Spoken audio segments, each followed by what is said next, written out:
Hello, my friends, my colleagues, and junior doctor.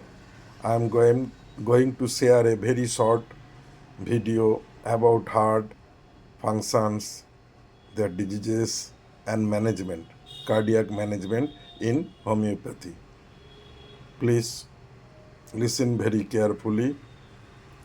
This is the heart. I figure out like love sign heart. Heart has four chambers, so I cross this line in the center and divide this part both left and right. So this part divided both left and right is called septum. Septum will divide both the part left and right. अभी heart का चार part है, एक, दो, तीन, चार। चार part का नाम है, पहला एक atrium, right, left atrium, upper part, both the upper part, and lower part, right ventricle and left ventricle, and divided by this septum. Okay, and just aortium, upper part of the heart, right side, this chamber belongs to the tricuspid valve. This is the three, one, two, three, attached tricuspid valve.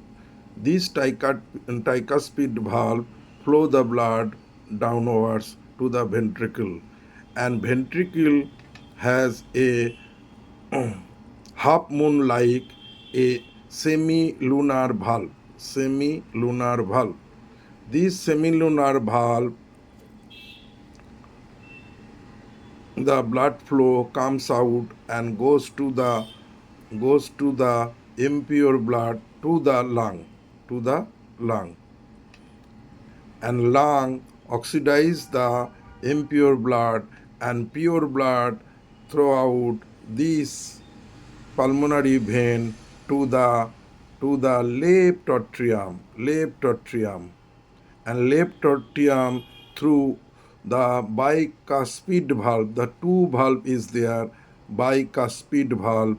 Through the bicuspid valve goes to the down left ventricle, and there is only one valve, aortic valve. This aortic valve through the blood goes to the aorta, upper part and lower part of the body. Okay, and this is the whole function of the heart. अभी heart को खून कौन दे रहा है? Heart तो सबको खून दे रहा है, थ्रू हार्ट सबको खून दे रहा है, थ्रू एओर्टा सबको, पूरा बॉडी में upper part and lower part खून दे रहा है। अभी हार्ट को खून कौन दे रहा है? That is coronary artery through heart muscles में खून आता है, coronary artery through heart muscles में खून आता है। That's why heart pump daily. That's why heart will strengthen daily and pump out the blood because of the flow of the blood in the heart muscles through coronary artery. अभी ये तो heart function हो गया। अभी heart function में मैं आपको बताया, ये हार्ट में पहले जो खून आता है वो इम्प्योर ब्लड आता है, वो ट्राइकास्पिड वाल्व थ्रू वेंट्रिकल में जाता है। वेंट्रिकल में लूनर वाल्व है, एक हाफ मून लाइक वाल्व, वो उसका थ्रू क्या होता है, वो चला जाता है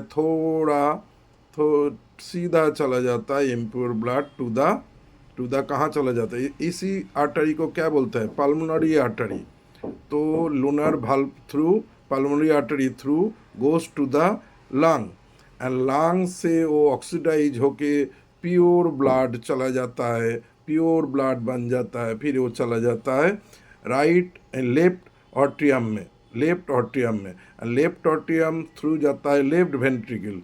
लेफ्ट ऑट्रियम थ्रू किस वजह से जाता है? बाइकास्पीड वाल्व है, यहाँ दो वाल्व है, इसका थ्रू नीचे जाता है वेंट्रिकल में जब आता है यहाँ एक एओर्टिक वाल्व है, ये एओर्टिक वाल्व इनको छोड़ता है जब ये छोड़ता है किसका, through aorta, aorta through upper and lower circulatory system में पूरा बॉडी में ये चला जाता है, सप्लाई हो जाता है प्योर ब्लड। ये है एक simple function of the heart. अभी ये हार्ट में क्या क्या बीमारी हो सकता है, हार्ट का देखिए कार्डियक डिजीज मैंने लिखा CVD, कार्डियक भास्कुलर डिजीज। अभी कार्डियक भास्कुलर डिजीज कितना टाइप का हो सकता है, एक होता है कैड मतलब कॉर्नरी आर्टरी डिजीज, एक होता है क्या सेरिब्रोवास्कुलर डिजीज, एक होता है पेरिफेरल आर्टेरियल डिजीज, एक होता है कॉन्जेनिटल हार्ट डिजीज, और एक होता है एरिथमिया और irregular rhythm of the heart. ये होता है, ये 5 हार्ट डिजीज होता है वेरी कॉमन। पहला coronary artery disease, cerebrovascular disease, peripheral arterial disease, congenital heart disease and arrhythmia. Okay, अभी कॉर्नरी आर्टरी डिजीज क्या है, कॉर्नरी आर्टरी डिजीज एक प्लेक है build up in the coronary artery का अंदर अगर कोई ब्लॉक हो जाए तो हार्ट मसल्स में वो ब्लड सप्लाई नहीं दे पाते, तो हार्ट मसल्स वीक हो जाता है, डैमेज हो जाता है, इसको बोलते हैं कॉर्नरी आर्टरी डिजीज और मायोकार्डियल इन्फेक्शन। अभी सेरिब्रोवास्कुलर डिजीज क्या है, सेरिब्रोवास्कुलर डिजीज होता है जहाँ ब्लड लॉस होता है, ब्लड सप्लाई लॉस हो जाता है, क्या वो दे नहीं पाता है, सप्लाई कर नहीं पाता है, उस वजह से क्या होता है, स्ट्रोक हो जाता है, द कॉजिंग और leading to stroke. Cerebrovascular disease क्या होता है, loss of blood supply to the brain, so leading to stroke. This is called the cerebrovascular disease. और पेरिफेरल आर्टरी डिजीज क्या है, पेरिफेरल आर्टरी डिजीज है reduce blood flow to the limb upper and lower, it can be upper and lower. Peripheral artery disease क्या होता है, जहाँ blood flow बहुत कम हो जाता है अपर एंड लोअर पोर्शन में, इसको बोलते हैं पेरिफेरल आर्टरी डिजीज। और एक कॉन्जेनिटल हार्ट डिजीज क्या है, जो हार्ट का अंदर जो टिश्यूज़ है वो अगर डैमेज हो जाए उसको बोलता है defective heart structure tissues damage. कहाँ से होता है, एट बर्थ या बाई बर्थ से अगर उसमें कोई डैमेज हो तो इसको कॉन्जेनिटल हार्ट डिजीज बोलता है। और एरिथमिया क्या होता है, एरिथमिया होता है हार्ट का जो इरेगुलर रिदम है, हार्ट का एक रिदम होता है जो इरेगुलर बन जाता है, उसको एरिथमिया बोलता है। तो ये तो हो गया हार्ट का डिजीज। अभी इसका सिम्टम्स क्या होता है, very common symptoms, some symptoms are there. एक होता है चेस्ट पेन, एक होता है एंजाइना पेन, एक होता है शॉर्ट ब्रेथलेसनेस, और एक होता है डिजीनेस, एक होता है फेंटिंग, और एक होता है फैटिक और स्वेलिंग इन द लेग। तो एक होता है chest pain, that is called angina pectoris, और एक होता है शॉर्टनेस ऑफ ब्रेथ, और होता है डिजीनेस, और होता है फेंटिंग, और क्या होता है फैटिक and swelling of the both leg, both upper and lower extremities. ये है कॉमन, वेरी कॉमन सिम्टम्स। और एक मैंने यहाँ लिखी है कॉजेस ऑफ रिस्क फैक्टर। इसका कॉज क्या है, कॉज मैंने यहाँ लिखा है, देखिए कॉजेस क्या है, अनहेल्दी डाइट, किस कारण से सब चीज़ हो रहा है। आजकल सब लोग कॉन्टेमिनेटेड खाना खाता है, बाहर का खाना खाता है, मार्केट का खाना खाता है, फैक्ट्री प्रोडक्ट खाता है, अपने को ध्यान नहीं देता, एक्सरसाइज नहीं करता, कोई फिजिकल वर्क नहीं है, घर में बैठे बैठे मोबाइल चलाता है, सिगरेट पीता है, अल्कोहल लेता है, इसका हाई कोलेस्ट्रॉल हाई हो जाता है, डायबिटीज़ हो जाता है, वेरियस डिजीज़ होता है। इस कारण से क्या है, एक रिस्क फैक्टर बन जाता है, जिस वजह से आर्टरी में डायरेक्टली डैमेज हो जाता है। उस वजह से ज़्यादातर कॉमन डिजीज है कॉर्नरी आर्टरी डिजीज। अभी इसमें मैनेजमेंट क्या है एंड प्रिवेंशन क्या है। मैनेजमेंट है इजी, लाइफस्टाइल चेंज करना पड़ेगा, आपको स्मोकिंग क्विटिंग करना पड़ेगा, एक्सरसाइज करना पड़ेगा। इन सीवियर केस, अगर बहुत ज़्यादा सीवियर केस होता है तो उसमें क्या है, एंजियोप्लास्टी होता है, सर्जरी होता है।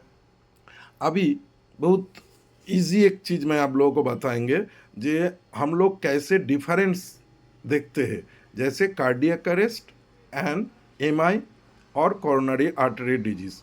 अभी cardiac arrest, MI and coronary artery disease में डिफरेंस क्या है?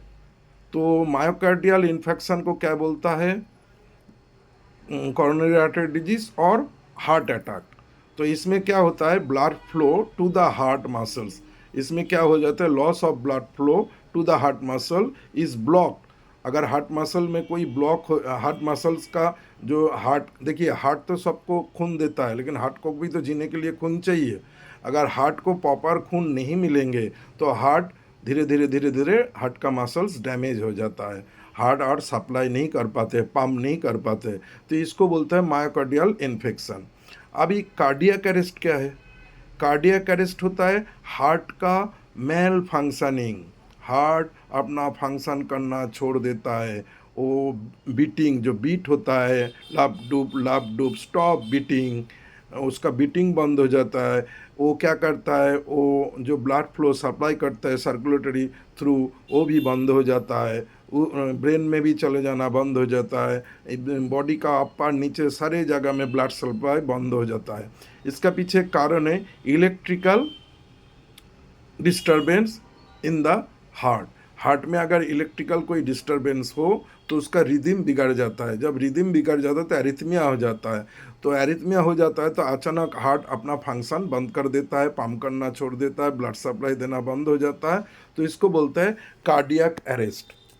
ओके, अभी मैंने यहाँ और एक चीज़ बताया, जो how to diagnosis MI and cardiac arrest, ये दोनों को डायग्नोसिस कैसे करेंगे? तो मायोकार्डियल इन्फेक्शन और कोरोनरी आर्टरी डिजीज में आप लोग देखेंगे बहुत ज़्यादा चेस्ट पेन होता है, ब्रीथलेसनेस होता है, साथ में बहुत ज़्यादा स्वेटिंग होता है, चक्कर आता है, सांस में बहुत ज़्यादा प्रॉब्लम होता है, सीवियर पेन होता है, pain can be radiated to the left arms and back, shoulder, clavicle, in the whole chest. This is called the myocardial infection. If there is the chest pain, there are chest pain, breathlessness and sweating. This is called myocardial infection symptoms. And if there is coronary artery, arrest, cardiac arrest, there are some symptoms are there. Patient unconscious हो जाएगा, जैसे फेंट हो जाएगा, unconscious हो जाएगा, उसका पाल्स मिलेगा ही नहीं, एब्सेंस पाल्स मिलेगा नहीं, एरिथमिया हो जाएगा या एसिस्टोल हो जाएगा, पाल्स नहीं मिलेगा। ठीक है, तो इसमें क्या होता है? कार्डियक अरेस्ट में पेशेंट अनकॉन्शस हो जाएगा, फेंट हो जाएगा, उसको पाल्स टोटली डिमिनिश्ड हो जाएगा या मिलेगा ही नहीं, पाल्स टोटली एब्सेंट हो जाएगा, इसको कार्डियक अरेस्ट बोलता है। अभी कोरोनरी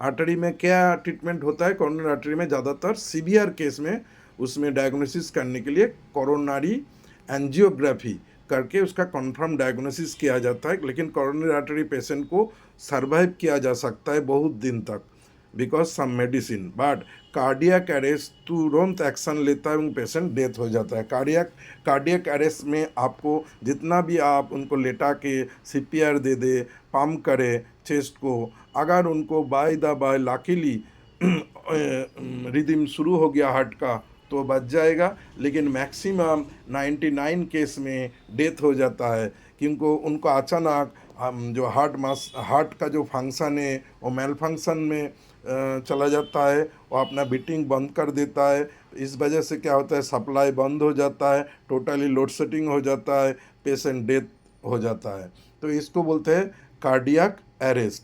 और कोरोनरी आर्टरी डिजीज और मायोकार्डियल इन्फेक्शन में हार्ट मसल में खून आता नहीं है, इसलिए वो हार्ट मसल वीक हो जाता है।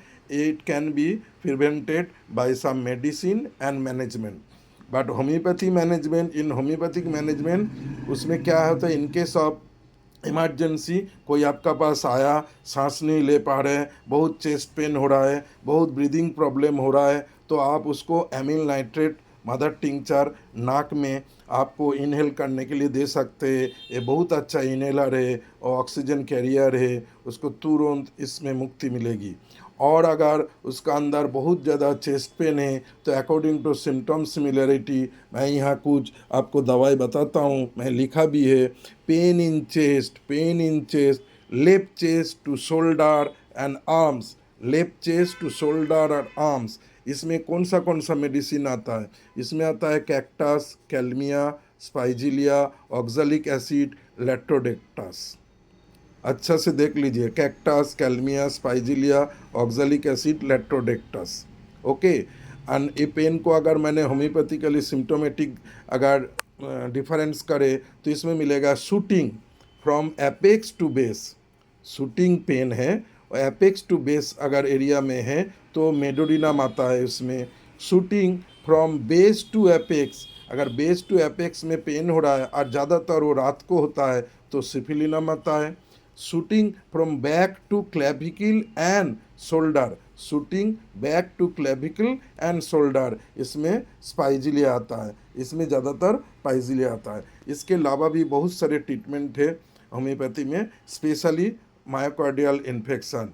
कार्डियक अरेस्ट में आपको कोई मौका पेशेंट देता नहीं है, अचानक हो जाता है, उसके इलेक्ट्रिकल डिस्फंक्शन, हार्ट का डिस्फंक्शन से होता है, वो फेंट हो जाता है, डेथ भी हो जाता है। लेकिन मायोकार्डियल इन्फेक्शन में आपको एक टाइम मिलता है ट्रीटमेंट करने का, मैनेजमेंट करने का।